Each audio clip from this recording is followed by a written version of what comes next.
Hey everybody. Here we are. Hold on 1 second.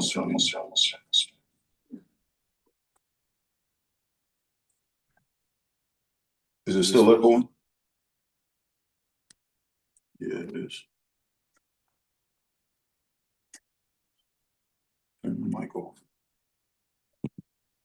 It was 1 second. We do this every week, but yeah. All right. There we go. Much better, much better. Can y'all hear me? Everybody, can you hear me good? Give me a thumbs up or something if y'all can hear me. See no thumbs up or nothing. Can you hear me? All right. Well, I'm gonna just take it y'all can hear me. All right, there we go. I see some thumbs up now. All right. You know, I do this all the time, but I wouldn't say that I'm tech savvy like that. Like I've messed with it for a little while, and I'll eventually get it. But yeah, it's gonna take me a shot or two. But I got it now, so here we go. How was everybody's weekend? I hope everybody enjoyed themselves and did something fun this weekend. It was a good weekend for us here. We just kind of chilled out and hung out for the weekend. Getting ready for some big things we got coming up. We got a lot of projects going on, so um, this is a big week for us. But of course, we had to take our time and sit down and do our Tuesday talk because I know that you guys like it, and I like talking to y'all. So I figured we get on here for a quick hour or so, chop it up real quick. Um, I know y'all missed me last week. It was just the S types. Y'all missed my joke. I didn't get a chance to tell y'all my joke at the end of this, so I'm gonna give y'all two at the end of this because I like to make up where I need to. All right, so I'm sure y'all saw the topic for the day. It's a crazy topic, but let me start with the welcome. Welcome everyone to Triskelion Tuesday Talks. It's hosted by myself, Sheba Night, Summer Night. Today's topic, she said, what's today's topic? Today's topic is the poly dynamics and equality versus equity. We're gonna go over a lot of different topics, a lot of different things. There's different segments. As you know, I like to always bring some proof. So whenever I make a reference to a case study, I'll always give you the source so you can look it up afterwards if you like. You could always inbox me and ask me for the source, and I'll give it to you so you can look it up afterwards. Yeah, so let's go on and get this thing going. How about that? Can we talk about poly relationships? Let's talk about poly relationships. We can definitely talk about this, sir, but I want to give everybody a quick disclaimer first. This discussion is for educational and entertainment purposes. We encourage open-minded dialogue, but remind everyone that consent, communication, and respect are the foundation of ethical power exchange. Right. So essentially, y'all know we do this every week. So y'all know it's basically just saying we're not doctors, we're not certified in some way to be coaches on this or nothing like that. All we're simply doing is telling you what works for us and telling you our experiences. And if that happens to help you in your journey, then that's great. That's why we do this thing. Yeah. Feel free to ask whatever questions you have. If it's in the chat, we may not get to it right away, but we'll always get to it. If you, right. We are recording this, so if you don't want yourself recorded, if you don't want your video on screen, I totally understand that. Go ahead and turn your camera off now. If you don't mind, then you can stay on. It's not going to be like you're going to be plastered all over the news or nothing like that. This is just for other people that are trying to learn. So you may have a question that one of them may want to ask, but not be able to. So that's it. Right. And with that, we're diving deep into how these dynamics shift when you bring polyamory into power exchange structure. Because let's be honest, Let's be honest. What feels fair to one person might feel like neglect or control to another. Exactly. So this conversation matters because so many people jump into poly or DS structures without real discussions on equity. They can confuse equality with balance, and those aren't the same thing. Tonight, we will unpack that and explore what healthy structure looks like. Right. So before we get rolling, I just wanted to do a quick shameless plug. We're covering all these topics on our academy. That's www.triskelionsacademy.com. You can go there and, get some reading done on these different topics. This one is in there. It's actually in our intermediate. I think it's on the intermediate level. But yeah, just go in there and check it all out. We got a lot of good stuff in there. All right, so let's get started. Starting with the basics in poly and BDSM circles. Mhm. Most of the time, people like to say everyone should be treated equally. I don't think that's reality. I don't think you can really treat everyone exactly the same and be really truly committed to your craft. Part of what we do is we recognize needs and we fill those needs. And everybody don't have the same needs. What we're really striving for is equity. That's basically giving each partner what they need to thrive and not what's identical, right? Yeah. Just piggybacking off that, sir, there was a study in 2021 on ethical non-monogamy by Rubel and Burley. Participants emphasized that equality wasn't the goal, balance was. Each relationship had its own rhythm, and partners negotiated what fairness looked like for them. Okay, I like that. Drop a chat or in the comments. Let me get a thumbs up if you understand what we're talking about, and you could even let us know if you lean more towards equity or equality. It's good for conversation, so let's do it. Yes, definitely. All right, let me see here. Where we at? Let's see. I'm checking the chat. Let's see what we have here. I got a thumbs up. I got a bow from Miss Kim Tisdale. Steve with them bows. Listen, she let them bows. I knew she do let them bows. Y'all better leave me alone. I do. That's my little signature. All right. Listen, we recognize it and we respect it and we love it. Oh, And she awed my arm. If y'all Listen, we're girls and we're submissive. Leave it alone. Yeah.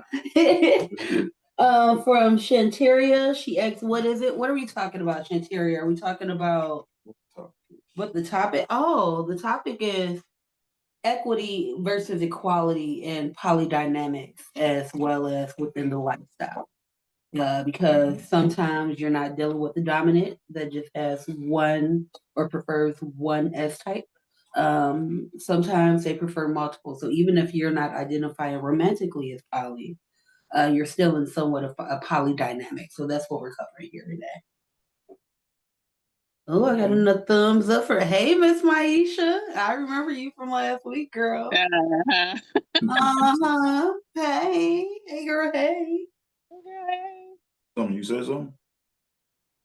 No, disagreeing, Daddy. I know you got some experience. You got some relatable feedback for this stuff, Summer. Well, in my experience, equality feels transactional, like keeping score. Equity feels intentional. So, for example, if one partner needs more reassurance than another one needs more autonomy, fairness doesn't equal the same or get the same. It means both, and basically you can both get your cups filled, but differently. Right. That reminds me of, I'm pretty sure everybody's seen this meme online, but it's basically three people looking over a fence, and you have one straight line of the boxes, everybody's standing on their box, and everybody's at different levels. But then if you use the boxes a different way, then everybody gets to see over the fence. And that's essentially how I always equate it, because to me, that's what it is. It's about knowing who needs what, being able to give them what they need in order to be their best self. and it's not going to be the same as someone else that you might be involved with. So it's important to separate the two, and keep that all in mind all the time. Word up, G. And we got a little shameless plug here. I'm going to go ahead and throw that off the fire. Okay. Yeah, so y'all know we made this school community. Y'all can go ahead and join the school community. It's still free right now. And basically, we air all of these on there. So you'll be able to get an exclusive look at all of the shows that we do before they go to YouTube. So yeah, there's that. No more shameless plugs, y'all, all right? I promise we're not going to do no more. That was it. It's in my contract. I have to do it. So contract that he created to sign himself. Hey. Right. I was going to say, what contract? All right, so go ahead. We're going to get jiggy with it and move on to our next segment. We're talking about power exchange within a poly structure. When power exchange meets poly, it gets complex really, really fast. You're balancing not just emotions, but also authority, autonomy, and consent across multiple relationships. Mm-hmm. Right. And there's a misconception that one dominant means one submissive. But in poly power structures, you can have multiple submissives with distinct protocols. What matters is clarity and, of course, informed consent. Mm-hmm. So I'm gonna use another case study for you. Case in point, there's a documented case in the Journal of Positive Sexuality where a triad successfully balanced two DS relationships under one dominant. The key wasn't control. Everybody that was involved, they said it wasn't control. It was individual contracts and weekly check-ins. Everyone knew their role and expectations. That's what it's going to look like. Everybody doing their part. So if you need that source, I can give it to you later on. I know some of y'all like to go and look. So, yeah. And for those in multiple dynamics, just for the audience, how do you keep structure from turning into control? What's your strategy for fairness? That's a good question. It is. I wonder what the details got to say about it. Yeah. This one. I know y'all waiting to talk about this one. Let's see. I'm trying to get back to it. And we got Senga on here as well. Senga has been, she was raised in a poly family. She's been poly. She is poly. Hey, Senga. Hey, and Senga. She's always ready to lend us a hand with trying to teach or trying to educate. So we'll be getting to her here in a few minutes and getting her story and viewpoint on this as well. All right, I'm looking. Daddy, I don't see no responses. I think I'm gonna have to do like my daddy do and find somebody. Just pick somebody. Oh, I'm gonna pick somebody. Oh, let's scroll through here. Miss Tisdale. She says she's busy right now. Oh yeah, she is busy. So let's go ahead and talk. It's funny because I knew you were gonna pick me, Sheba. I knew you were. I knew it. Yeah. But actually, I'm just running around doing some stuff right now. But give me a few minutes. All right, we're gonna jump back to. Babe, check the chat. Sheba, check the chat. I thought I saw something pop up. Ooh, key, baby. This topic is heavy for you right now. Go ahead and hop on and talk to us. Yeah. Hey. Red lips popping. I see you. Hey, everybody. Good evening. Can you hear me? Yes, we can. Awesome. Okay, so whew, okay. So you know it's gonna be good. I'm trying not to be too emotional about this. I'm gonna be as objective as possible. So I recently just got out of a dynamic and a poly relationship. It's like they were together and I decided that I didn't want to be a part of either. Um, and so I'm still working through that. The reason why though, so I initially I have identified as being poly for a very long time. Like I've been married before, so even before I became divorced, I still identify as poly. I didn't know to call it that then, but I've always been somewhere around there, right? And so, like, over the past maybe 3 or 4 years, maybe 5 years, I gained my interest peaked in the BDSM side of things, kink and the lifestyle. Um, and so I found myself in a partnership that gave a bit of both. It was a poly relationship, and I was making strides to learn more about the BDSM lifestyle. And I will say this, in what I'm looking for in a poly relationship, that wasn't the type of relationship I was in. So there was an initial compromise there, but also the people that were also involved in that setting. Um, were very different from who I am as a person.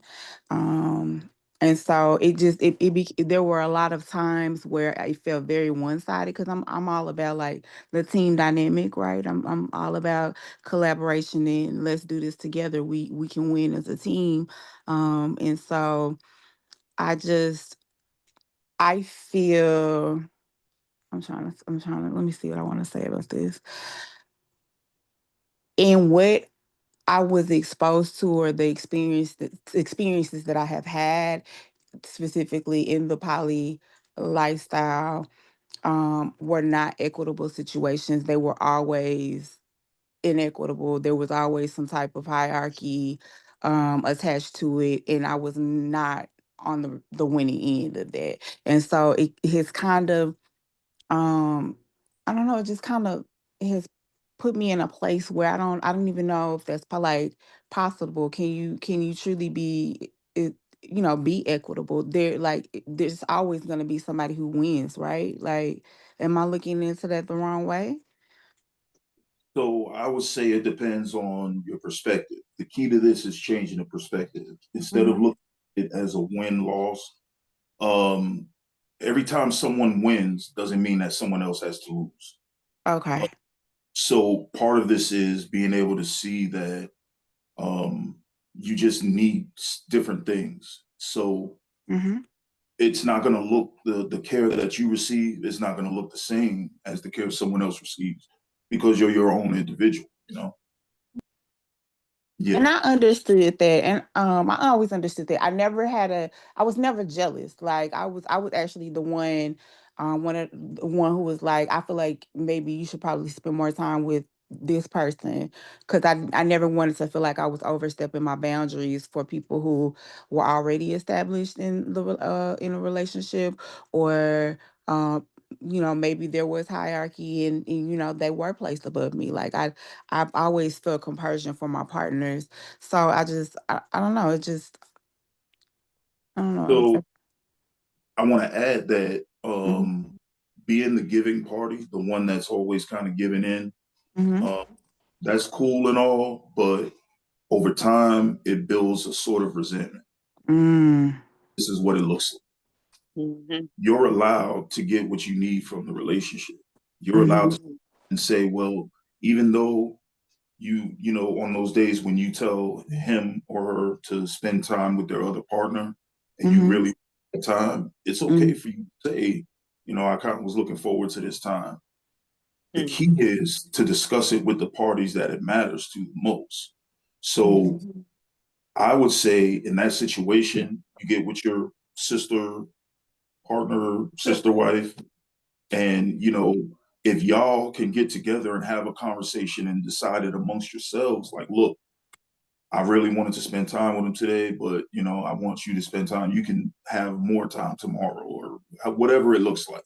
mm-hmm, Um, then that's how you diffuse that before it becomes resentment. Because once it gets to that level, like, it's hard to pull it back. You start seeing the whole dynamic different. You start seeing the Right.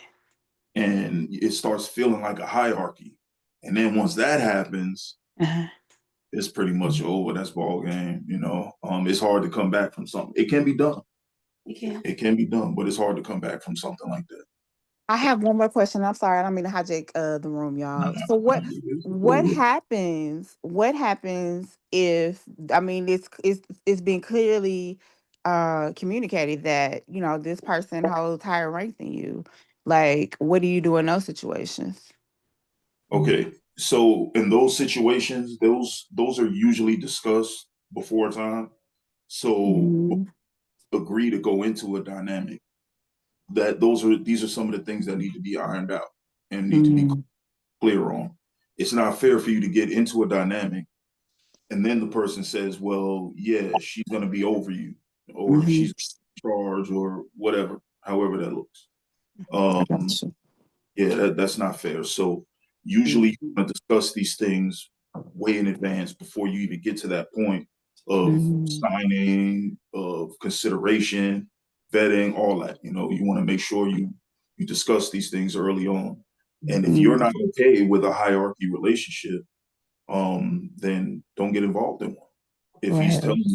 if they're telling you ahead of time, look, this is a hierarchy relationship, she's going to be over this, she's going to be helping me, then you got a decision to make right then and there. You know what you want to do. You want to keep going, or you want to walk away. And it shouldn't be no love lost. Y'all can still be amicable, but if it's not gonna suit you, it's not gonna allow you to be your best version of yourself. And if you can't do that, then what is we really doing? Right. Right. You just Okay. got to make sure it aligns with what you really need. Okay. That's fair. I understand. Thank you. Yeah, no problem, no problem. Thank you for that, because that leads us right into the next segment. So thank you for that. That was perfect. It definitely was. I just, with that submissive and any other submissive listening, fairness isn't your dominant doing the same thing for everyone. It's your dominant meeting your needs without comparison. But that also requires key communication on your part. They don't know what you need unless you tell them you need it. Saying you're okay with it and being okay with it aren't the same thing. You have to, if you're not okay, you have to speak up. And like in my dynamic, I have my sister wife, and we'll talk, we'll discuss scheduling, what time do you need? What time do I need? So that communication will get you a lot further, because like you said, you don't want to build up resentment for a dynamic you want to be in. Right. Definitely. That's why communication is your most powerful kink tool. Not toys, not titles, communication. Very effective communication. Word. Right. So let's bring this to life with a case study. I love case studies, so we'll do that. In a 2022 Kinsey Institute report on poly households, researchers found that relationship satisfaction rose 40% when each partner had defined rituals or time allocations, even if they weren't equal. It's about the presence. That's pretty dope. I like that. I like that. What's that? We just had some responses in the chat. Okay. Let's see here, Scorpio. Hey, Scorpio. Hierarchy is like king, queen kind of way. Mm-hmm. Oh, okay. I get what you mean. Yeah. So when we say hierarchy, what we're meaning is like putting one above another. Saying, for example, this is my alpha sub. She does all my meetings and all of this and sets all my stuff up. If you Mm-hmm. need to talk to me, you need to go through her, and she'll let me know when you need to talk, and we'll do it like that. Mm-hmm. And yeah, she said, yeah, like that. Mm-hmm. That's unfortunate, because that sucks, but Yeah. you gotta make sure before you get into it, you gotta make sure that it's something that you could deal with, because um it's not gonna get easier to deal with. It's gonna get harder to deal with as you go. Yeah, she said his other partners were completely antisocial, and she's very outgoing. See, there you go. It's about, this is why when you're vetting, it's important that your partners are also involved as well. For reasons like this, like you can't have someone want someone to come into a family and nobody talks to them. You know, that doesn't feel like a family. That feels like, you know, feels like it's y'all too, and then there's me. Right. And nobody wants to feel like that. You know, we all want to feel included. Nobody wants to be left out. So when you start giving off that vibe, or when you start feeling that vibe, you got to speak up on it sooner than later. But make sure you do it in a respectful way, number one, because I don't want nobody getting in trouble talking about, Sir Nice said I could say, no.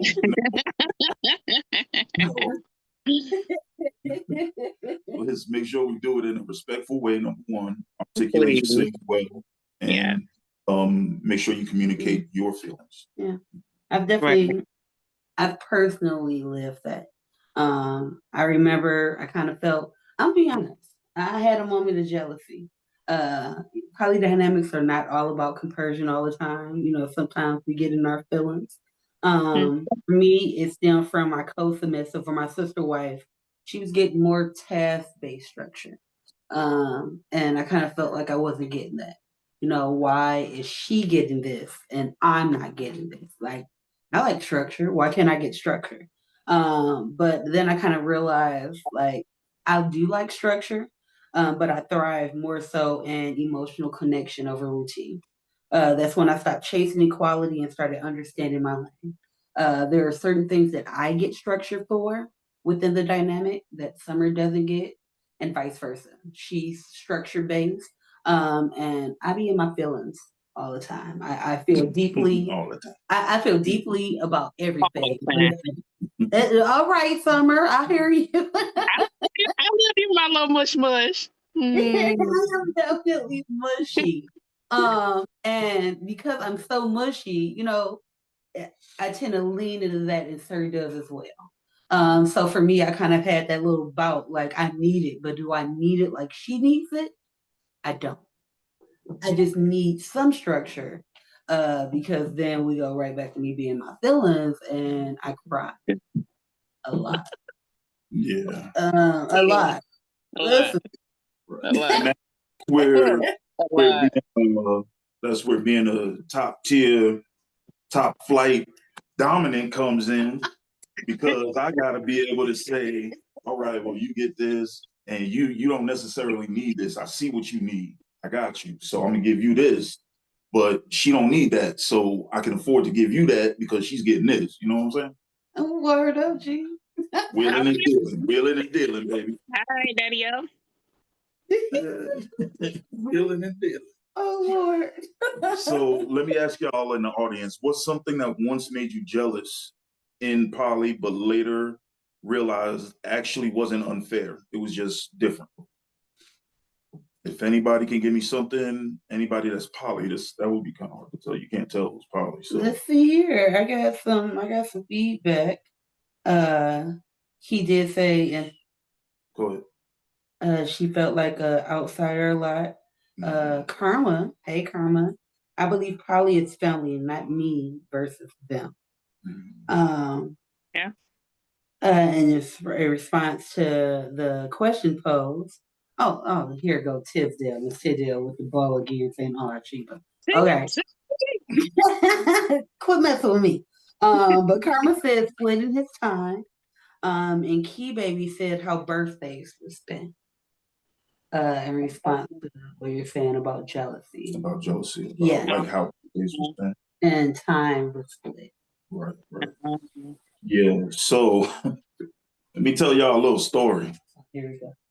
So I don't know. I must attract like a certain type of person because here you go. Yeah, you know. At the end of the year, from like Thanksgiving on until the following year, there was a time I was screwed. I'm still screwed, but not as much as I was. I got a lot of birthdays that come back to back. You know, it's a lot. December, January, that's party time, I guess. And anniversary and college. Anniversary, all that. Last December was 2 birthdays, Daddy. I didn't think it all the way through when I was doing all this. It's So Sagittarius' rule. yeah. So but you know, you have to be able to serve both. I had 2 birthdays that were 2 days apart from each other. That was crazy. That was insane. Yeah. Yeah, so I couldn't quite go completely out of town with one because, you know, I had to be local enough to be able to get back for this one. And, you know, and then the next month there was another one right behind that. And it was hectic for a while.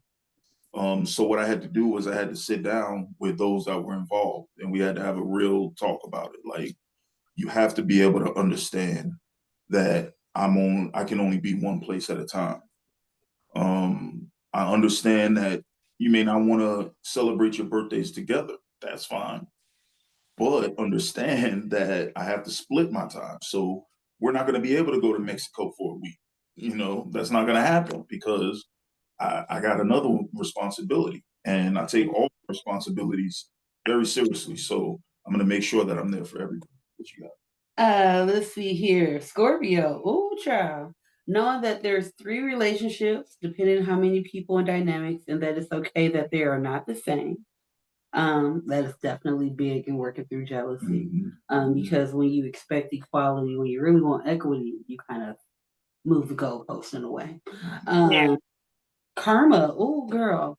They lived together and I was in my own place. So when I get my time with him, she texted every 8 minutes. Oh, wow. I would hate that. He didn't have a partner, girl. He had a PO. Hey, girl.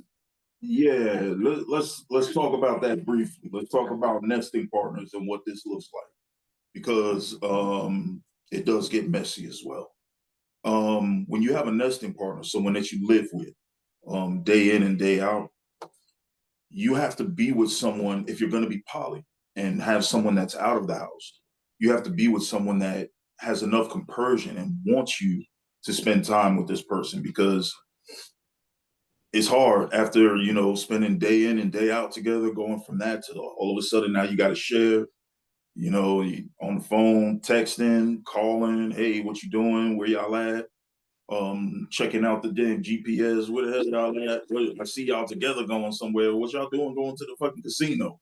Ooh. You know, it happens. It happened. So what we got to do is make sure that we're having full, honest, and open communication about all of these things. You got to be honest with yourself. If you can't deal with your partner having someone else, or being able to spend time with someone else without you being there, you might not be poly, for real. Like, just look at it like that. I mean, it is what it is. If you can't feel happy for your partner being happy with someone else, for however long it takes, whether it's a day, a minute, 10 minutes, whatever, you might need to reevaluate where you are in your poly journey, let's say. Yeah. What else? Miss Stephanie says, I consider myself polyromantic. I'm open to being in a polydynamic, but I haven't really had the chance to be in one just yet. Listen, you everything starts with a dream, Stephanie. Everything starts with a dream, and when it's ready to find you, it's gonna find you. Definitely take your time and bet. Say it again, sis. Bet. There we go. But Scorpio responded to her and said, same. It's like I've tried 3 times and usually the other female would be jealous and I tried communication, but it's like they wasn't used to it and shut me out. That goes back to what Sir says. You know, sometimes people feel like it's easier to say I'm willing to share you just to stay around versus saying, you know, I'm not comfortable with this. You want to be, it's like a parent. You want to be the cool parent. You want to be liked. You want to be, oh, she with it. But low key on the inside, everything they're doing right now is driving you crazy. So it's definitely, you run that risk sometimes when it comes to polydynamics, because it's not until it happens that they really see what's going on and what they can really take. Yeah. Exactly. That's true. Yeah, like when we're together, like we have different relationships with our sirs, so they're drastically different. Like we're different personalities, and no one is not better than the other. They're just different. So when we're all three together and you see in action, like, oh, okay, they have this connection. They laugh about this. Oh, they talk about this. I don't know what they're talking about or laughing about. You kind of like when it's in person in your face, it's a whole nother ballpark. That's when that compersion. And if you are really poly, that's when it kicks in. Oh, I'm about to go sleep alone and they about to go in the bedroom. Good night. Have a good night. That's when all that comes into play. So that's also what I'm definitely poly. I'm definitely poly. My compersion is good. My tolerance for BS is low, but everything else is great. She poly and she keep him distracted while I get to watch my shows that he don't want to watch. We got a system. We've had our talks. Yeah. We're on one accord now. Yeah, it's a lot of work. It's a lot of work, but it's worth it. When it works, it's beautiful. We are not ganging up on him, y'all. We just agree on a lot of stuff. Yeah. Oh yeah, we do. Yeah, we do. It's definitely healthy. It's what's necessary for something like this to work. It's definitely necessary. It's got to be a lot of communication, a lot of compersion, a lot of selflessness. Yeah. All those things are important. Yeah. A lot of hard talks. Oh yeah, lots of them. Let's say that.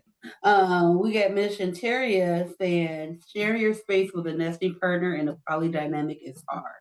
It definitely is. Yeah. It definitely is. But it's doable, with the right people, with the right frame of mind. It's definitely doable.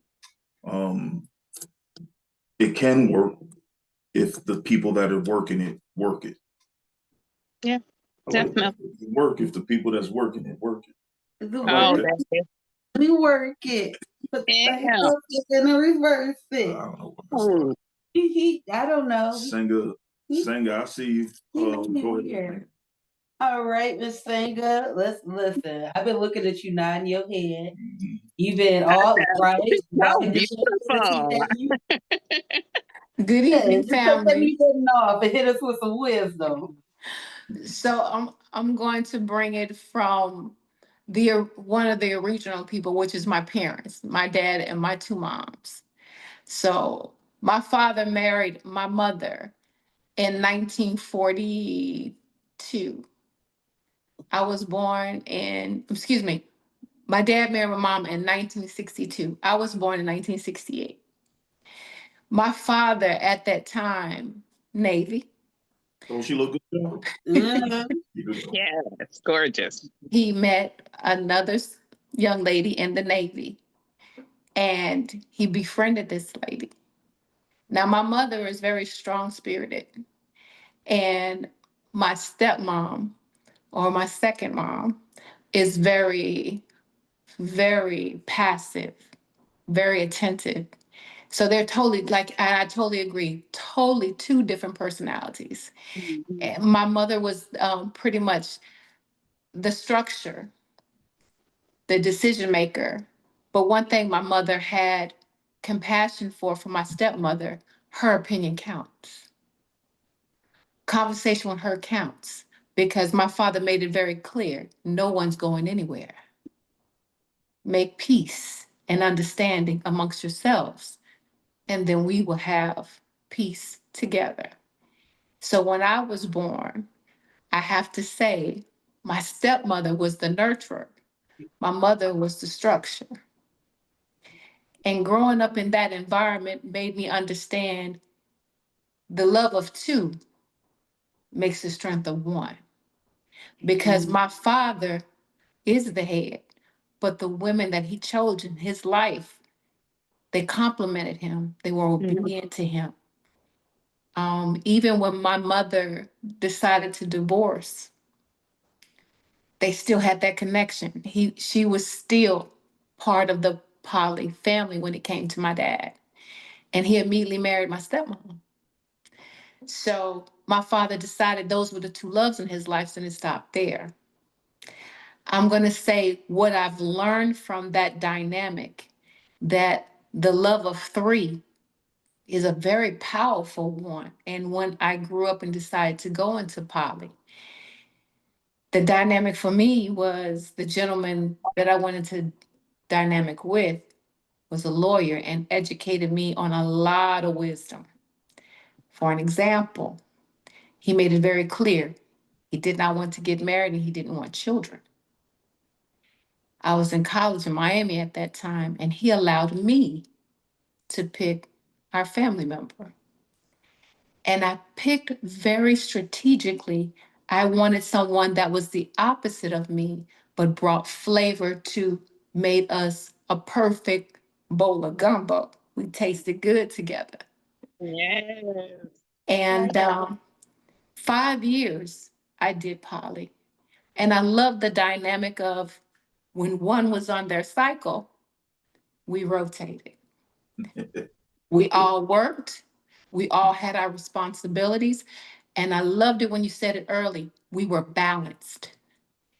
As biological sisters, we have knockout dragouts, but at the end of the day, I could say some things and I say, "You ready to go eat?"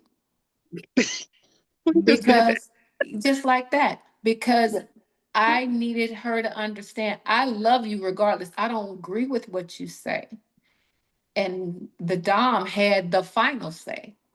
And he made it very clear there will be peace in this house. And that's what I loved about my dad. He taught me that early in life. Your obedience and your understanding and your support makes you the decision maker, but you have to make it equally. Have a conversation with your sister. Because if you don't communicate with your sister, then you and I need to have a conversation. He made that very clear. So when you support each other, and I was listening to the other young lady, vetting, you can't do it enough. Oh my gosh. You got to dissect it to a grain of sand because you cannot go into this lifestyle just on what you see. You need to discuss on how it's going to go. It's an action. It's not make believe. This is real life. These are real feelings, and this is real interaction of showing yourself to your people. We're family. I can't get mad at you. You can't get mad at me. So we finna figure this out because we ain't going nowhere until we figure it out. And that's what I loved about being in a poly relationship. I think when I left the poly relationship, I was young. I wanted to get married. I wanted to have children. When I realized what I wanted versus what I needed, I didn't regret it.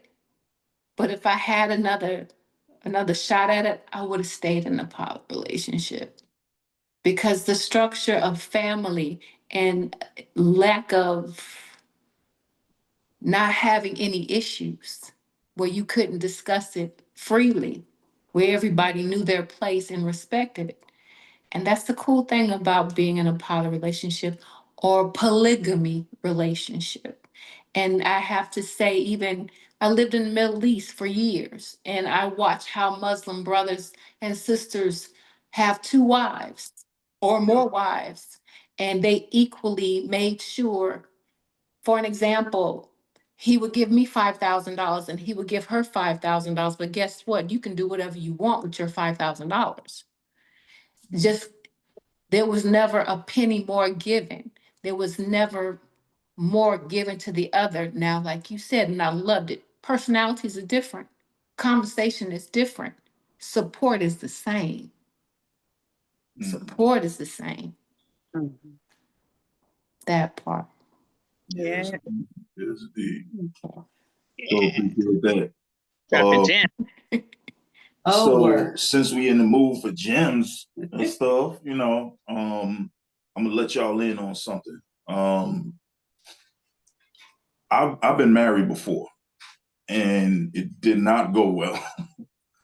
It wasn't her fault. It was my fault. It was totally my fault. I cheated, and I cheated again, and then I cheated again. As I live now, I realize that had I been real with myself way back when, I could have saved a lot of people heartache, because ultimately what I wanted was doable, but I was so indoctrinated with the idea that it has to be, you know, one-on-one. You got to be in love with somebody and, you know, listen to Jagged Edge and shit, you know. So that's just how it got to be. Don't But talk about Jagged Edge. right. But when I realized that I didn't have to do that, that's when life got better. It took on a new meaning. I felt purpose. I felt I could be the best version of myself for both of my partners, because I didn't have to lie to anybody. By not lying, I didn't feel like I had to keep you at a distance, because if you find out, you're gonna leave anyway. So I can't be too good to you, you know. So you know, it's the craziest thought process, but this is the thought process that a lot of men have. If we're honest with ourselves early on, we could have avoided all of that. It's truly freeing and liberating when you finally get to that place where you're like, I'm good. I don't have to lie no more. I don't have to cheat. I don't have to sneak around. I don't have to hide my phone. I don't even need a password on my phone. I mean, because everything is known. So it that feels good. I wasn't able to live like that before. I was always on edge, because you never know when that call was gonna come in and it was gonna pop off. And I'm like, man, I told you I was home with my family. I ain't here no more. Pizza Hut calling at 11 o'clock. Right, Pizza Hut calling at 11. It was calling about my order. I placed the order and they told me I could get it when I want.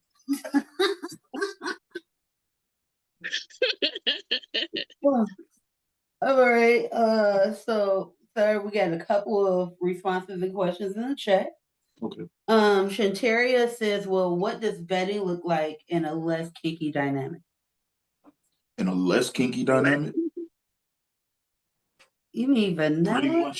Pretty much a vanilla relationship. Yeah. Just the same thing y'all do, you know, asking questions, getting to know each other and stuff. Yeah. Like, dislikes, you know, what you want for your future.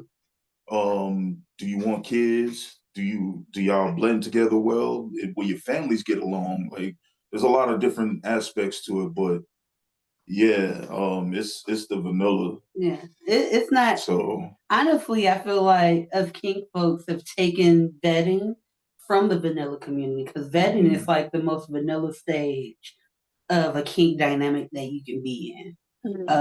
You're gonna ask those questions. It's about deciding if compatibility is there. Yeah. And once you decide, hey, we're compatible, we can move forward, then you get into the kinky stuff. So it's not how we turn something kinky into something vanilla. We've taken something vanilla and utilized it to navigate our kinky space. Definitely. boom. Come here. Sheba nice. Sheba nice. Come here. But yeah, for me, poly came before the kink. I've been poly 16 years. Kink probably came in a few years later, so my introduction into a dynamic such as the one I'm in now came from poly. So I learned from that. You know, that's it. It is what it is. Yeah. And it's all I had was my vanilla experiences in which to build my kinky experiences. So for me, it didn't change. Moving on, he was talking about you, Sanga. She said we dealing with people's real lives. I think she's talking about when you was talking about people's real emotions. Said we dealing with real lives, and this is my wish. I long so badly for a family. Oh, you gonna get it? Yeah. Stay true to you and speak up for yourself. Yes, take your time. Bet. Take your time, baby. You got it. Yep, and speak up for yourself. What you want is what you want, and it's okay that you want that. Exactly. And then we have B, and I think even then, understanding the depth of vulnerability you have to have with your partners is another level of freedom. Absolutely. Yeah. Absolutely. I agree. We got a hand raised too, Sheba. Oh, Sir Matthias, Celine told me he had his hand raised when Miss Singer was talking. Okay. So Sir Matthias Black, you have the floor. All right. Thank you, and good evening to everybody. Hope you're doing well. I want to, I guess, give us some of a testimony. As just like Senga, I'm a product of a poly relationship. Father, yes, poly mother and mother. And there's also siblings involved, so that's a whole different dynamic. We won't go that far. But I learned from them how to basically this is about comparison with regards to that. And now fast forward to now, I started off with a into a polydynamic for about 15 years now, consisting of one married or it's a married couple, two heterosexual males, one bisexual female, and there's also children involved with that. I want to find out, and like you said before, vet, conversation. Um, and this might be a topic for another group. But what do you do with regards to? I guess I can say it now. My godchildren, their children. One of them is also interested in poly. Uh, how do you go ahead and explain that to them per se? I need to write a book about this one day. I will. But how do you How introduce them? Well, old? oh, they're grown. He's Okay. 19. Oh, that's easy. Yeah. Yeah, when they're grown, it's pretty easy. It's, you the kids nowadays, they more open than we ever were, when we were young. For real. Yeah. Yeah. I thought we were talking about small children. Yeah. No. That's a little more sticky. Yeah, exactly. Sanger, you got something on that? Sanger? Oh, there you go. I would like to say, what's your closeness of communication with him? Does he As far as trust your guidance? I mean, I've known them since they were in the womb, so yeah. The And the reason but why I specifically said that, they've been raised in that environment, correct? yes. Well, we didn't start until like 15 years ago. That's Okay. when I started going into poly, and I've known this couple beforehand who were just friends, but evolved into something different. And children were already there, so I was already molding them and guiding them into certain other ways. I'm going to use myself an example for answering that question. When I became a teenager, my first relationship, I wanted poly because I wanted to duplicate from the environment I came from. So I made sure that the person that I vetted and interviewed well, that he would be the proper, I want to say, the most amazing Dom to show me how to be a grown woman in that level versus the little girl that I grew up in. So he's 19 years old. He would probably want that same type of setting. He's a grown man. He wanted to make grown man decisions entering poly relationship versus what he saw as a child. As he saw as a child, he didn't see the intimacy. He didn't see the ideas of how the dynamic moved outside of children's eyes. When you're an adult, you see things differently. So the reason why I asked, does he trust you? I want you to introduce to him the grown folk side of Yeah. what that entail. Because when growing up as a child, you're only going to see what your parents want you to see. That's why I need him to trust communicating with you and you letting him know this is what relationship what the dynamic of poly looks like. So it's two relationships and one is what I need you to show him outside of what he was growing up in, because in today's society, young people have the tendency to give poly a bad name. They want to think that a menage a trois or just hanging out at somebody's house in a group setting makes you poly. No. Indeed. So that's why I need you to be that strong voice, that sounding board to put him in the right mindset for this type of lifestyle. Right. Did I Makes answer sense. your Makes sense. question? Clock Yes, indeed. Thank it. you. All right. So let's move on into this next segment. I'm not gonna keep y'all too late, so we're gonna kind of speed it up a little bit until we get to the questions. I'll spend all night answering questions if you want, but I want to make sure we get our part over within a decent time. So let's talk about vetting and existing partners, what that looks like. Yeah. So let's talk about vetting. Because in poly power dynamics, vetting isn't just about new people, it's about how they interact with existing partners. Right.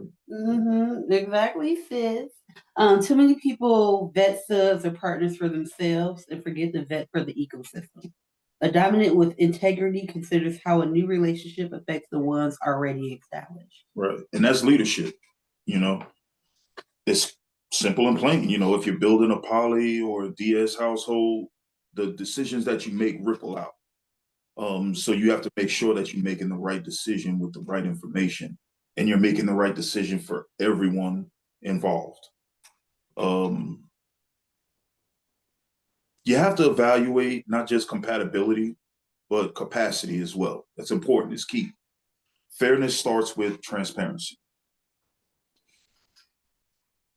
Let's see. Let's ask the crowd a question. All right. One more question. Let's see how we do on this one. Maybe we can. Let's see. Guys, when you're vetting someone new, what's one red flag that tells you they're not ready for ethical poly? Oh, I know y'all got plenty of those. I'm about to go right to the chat.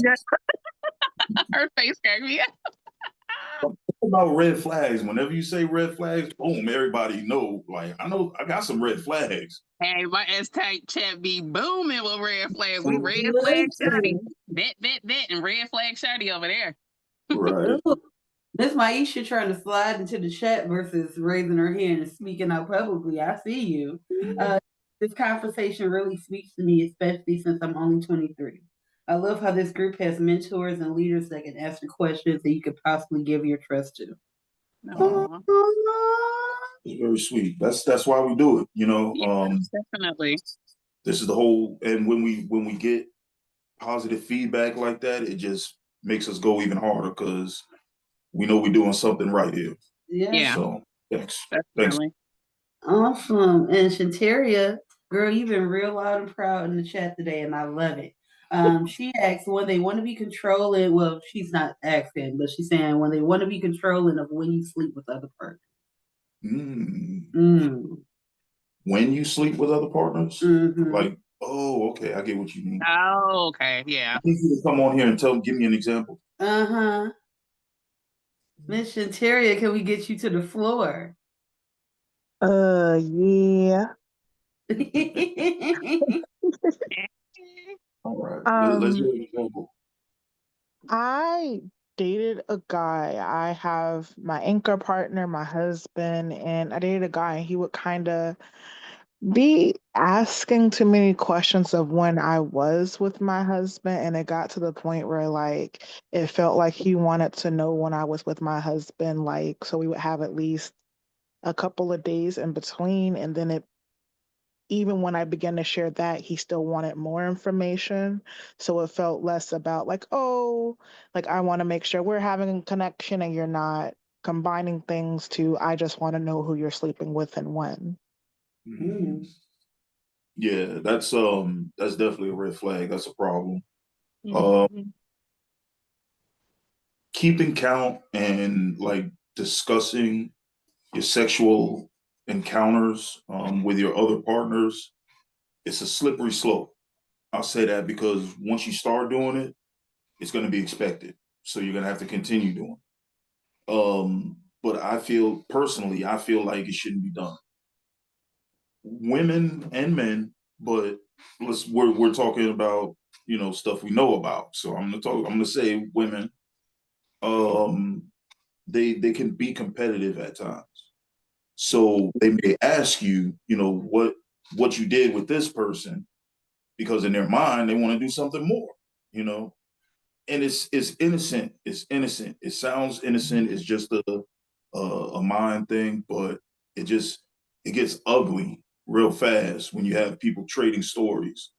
Then it becomes, well, how come you do this more with that person than you do with me? Or you do more with the other person than, it gets ugly really fast. So I'm not a big fan of discussing your sexual encounters with partners like that. But that's just me. That's just me. Not everybody's like that. Some people like, shit, go for it. All right, let's see here. Miss Tisdale says, and we do, she's about the F-type check. Talk about vetting. She put that little. Yep. Oh, my little S-type. Miss Stephanie says, I feel like that word is ingrained in my brain. Yeah, it should be. It's really important. If you're. It's the key. Yeah. It's the key to everything. Yeah, you wouldn't go into a vanilla relationship without truly evaluating your partner, making sure you guys are compatible. And kink dynamics are no different, whether they have romance involved or not. You want to know that you're in alignment with the person you're choosing to follow or the person you're choosing to own. So it's no different. People think it's different. No, the only difference is that I may agree to a spanking, whereas a vanilla person just wants to cuddle. But those discussions happen no matter what the dynamic is. Yeah. And I also wanted to add before we move on to this next part, so I just wanted to add that when you're vetting, as a D type, when you're vetting, you have to vet for your entire ecosystem, for everybody that's in the dynamic with you. There are some that say you're going to get along because I say you're going to get along. That doesn't work very long. You really have to build something that's truly organic. And the only way to make that happen is by taking your knowledge that you already have of one and bouncing it off the other one and seeing how they mesh and how they connect, because it's going to be important. They got to connect. They got to have a connection.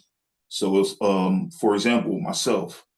Well, okay, I'll put it out there. I like artists. I got a thing for artists. I like creators. I have a thing for them. I always have. So I make sure that when I'm talking to someone, I ask those questions like, do you have any talents? Do you play any instruments? Are you a singer? Do you draw, paint, anything like that? That's not just for myself though. That's because the others that are in this dynamic are also creators. Summer plays the violin. We get a band, y'all. We doing the band, Daddy. Right. I'm having them singing a symphony for me while I'm in the bathtub. And oh my gosh! As soon as I get my D string tune, Daddy, I got you. Yeah, we just got to get that E string tune. And I just got to warn them my vocals. So, but that's how it works, though. I can't have someone come into the dynamic. Well, that doesn't really apply to this because you don't have to be an artist. But yeah. I think y'all get what I'm trying to say. Yeah. You can't have someone come into the dynamic that just doesn't fit. Yeah, you're speaking in terms of alignment. I mean, everything has to align. Right. I definitely get that. Yeah. Ooh, Celine chimed in. Okay. Hey, Celine. She said like vetting and kink is more in depth than vanilla vetting. Absolutely. Oh, definitely. Yeah. Absolutely. For sure. Listen, because you entrust in your mental and physical well-being to somebody. You're saying you can beat me or you can degrade me or some people like golden showers. Whatever it is, It goes, since she said it. Just give me a little clap right there. Shantaria chimed in again. Is it awkward to mention situationships and poly and keep dynamics during the discussion, falling into them while hoping to find a person or persons that can fit into your dynamic? I'm not quite sure what we mean by that. Who was it that asked that? Shantaria. Can you mind explaining a little bit? I know she's sick of us calling her to the mat. I'm not really sure how to expand on it more. Maybe I feel a little young and dumb, I guess, asking this question. But I have found that I'm trying to date and put myself out there to date, but people just seem to be like, well, that's not really my dynamic, but I can be this person for you in this moment. And I'm trying to like actually find someone that can fit in. But I'd be like, well, he's cute. She's kind of cute. Maybe I can just get a little something, something in the meantime. And now, next thing you know, I'm dating someone or not dating them for 6 months. And I'm like, well, I'm still not getting this fulfillment. And I just seem to be fitting this pattern of trying to find someone that works. They don't fully work, but I'm trying to get some of that feel or play in the meantime until I kind of get that relationship. But now I'm like, how do I just skip ahead to like the good, not skip ahead to the good part because I want to, get into that thing, date, have the kink dynamic, but I want to have more adult like connections and adult like experiences within this, not just playing for a good time and some of the time.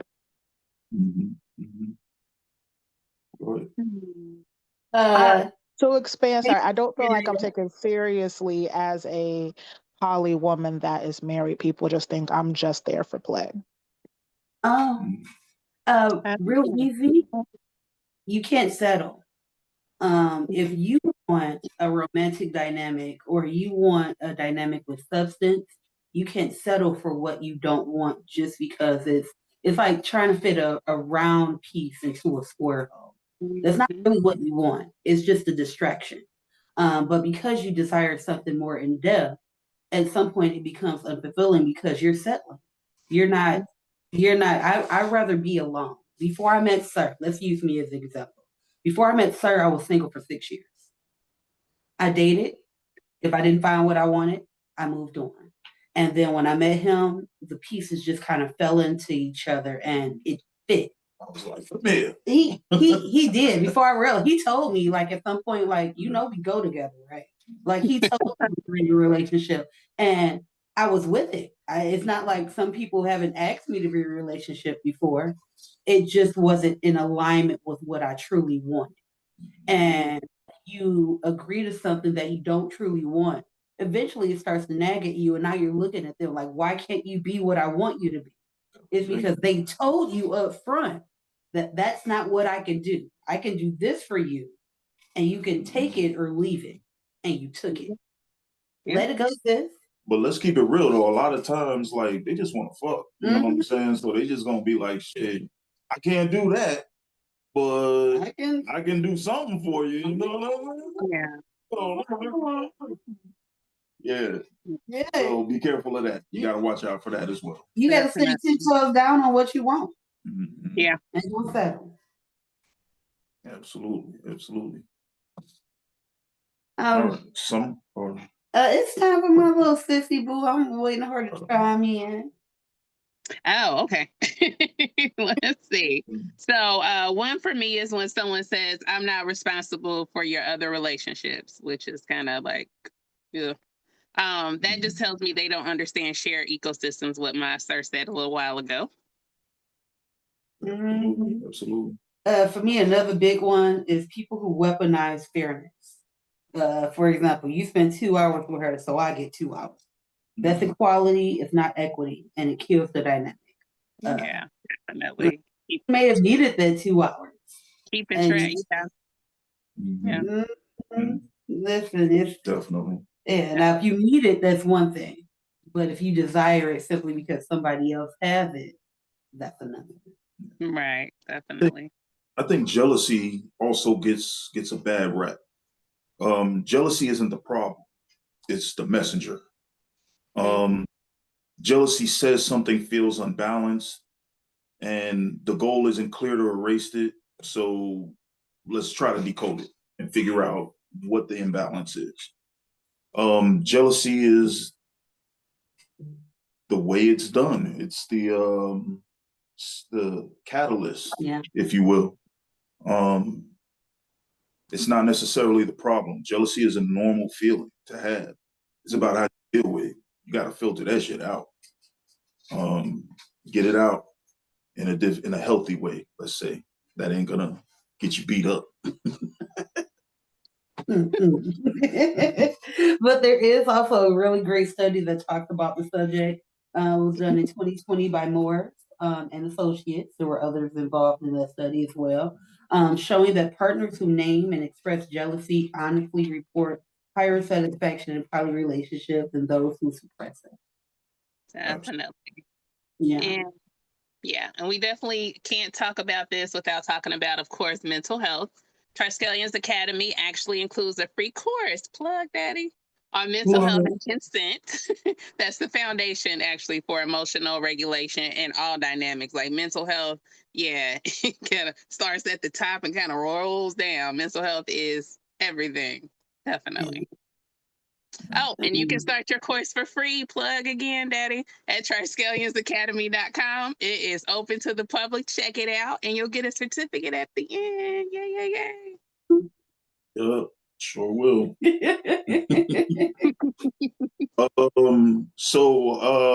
I just I'm going to give y'all an opportunity to ask some more questions. So we're just going to kind of start wrapping it up here and giving y'all a chance. Link to the studies you read in the chat. I'd like to read them. Yes, I'll give you the links. We'll send you the links. We just got to remember that she needs the links. All right, let's see who's back in. So tonight we learned that equity isn't sameness. It's intentional balance, fairness and poly power exchange. It comes down to structure, communication, and respect for individuality. Definitely. Before I move on, Sir Matthew Black wanted to add to your jealousy topic. Welcome to being human is how you handle the emotion. Absolutely. Yeah, definitely. To feel all the emotions, you just gotta filter them out. Yeah. You know. Alrighty, let's see here. Dynamics. Let's see here. Right here. All right, so where we go?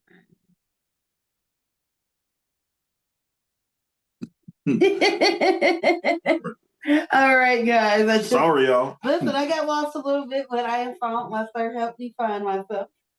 Just remember, your dynamic should never mirror someone else's. You are not here to replicate. You're here to refine. Definitely. And also, if this conversation resonated with you, don't just log off. Go ahead and head over to our school academy, Triskelion School Community. We're continuing tonight's topic there. We're going to have an after show Q&A. So definitely pop on over after the chat, and that's where the real growth happens. All right. So I want to send a huge shout out to all our collaborators. That's Senga. Always appreciate you stepping in and helping out and giving some words of encouragement to those that are trying to learn. Empress Arcane, she's in the building. We didn't get a chance to have her speak a whole lot, but next week she and I will be doing the throne room where we sit down and just talk some things through. So make sure you show up for that. I think next week we were supposed to be talking about feminine doms and why they should be respected. Something along. It's gonna be real good. You want to make sure you catch it. It's gonna be good. So go ahead and end this out. Do we have any questions? Shantaria just asked us to share the link for the school community so she can join the Q&A after. Okay. Appreciate y'all, man. It's Oh, B. I appreciate y'all. Yeah. You know, I don't be talking much, but I just wanted to say that. Right on. Thank you. Yeah, I appreciate y'all coming out and spending some time with us. It's Tuesday. Yes, sir. Off work. I know y'all ready to go do something else, but y'all here with us. aw. Yeah. And until next time, stay safe, stay curious, and stay accountable, y'all. Yes. Thank y'all. This has been Triskelion Tuesday Talks. I'm Sir Knight, alongside Sheba and Summer Knight. Yeah. This week, doing the same thing again. Make sure you join us. I'm gonna tell y'all my joke now before y'all log off. Lord, here we go. Daddy. Because I see y'all ready to log off already. Y'all trying. Daddy. Y'all gotta get these funnies. All right. Here we go, y'all. Here we go. This is a good one though. It's gonna be funny. Y'all gonna like this one. I'm laughing already. Oh my gosh, Daddy. Okay. All right. I'm good. Okay. What is Mario's favorite kind of pants? Denim, denim, denim. Denim, denim, denim. Daddy. Oh, that was good. You know that was good. That was cute. It was cute. It was cute, Daddy. You did good. Stephanie said that was a good one. Yeah. It was good. All right, y'all. Thanks so much for coming out with us. Enjoy the rest of your evening, and we'll see you next week. Bye, Bye. guys. Fortioris una. Bye. Bye. Hmm.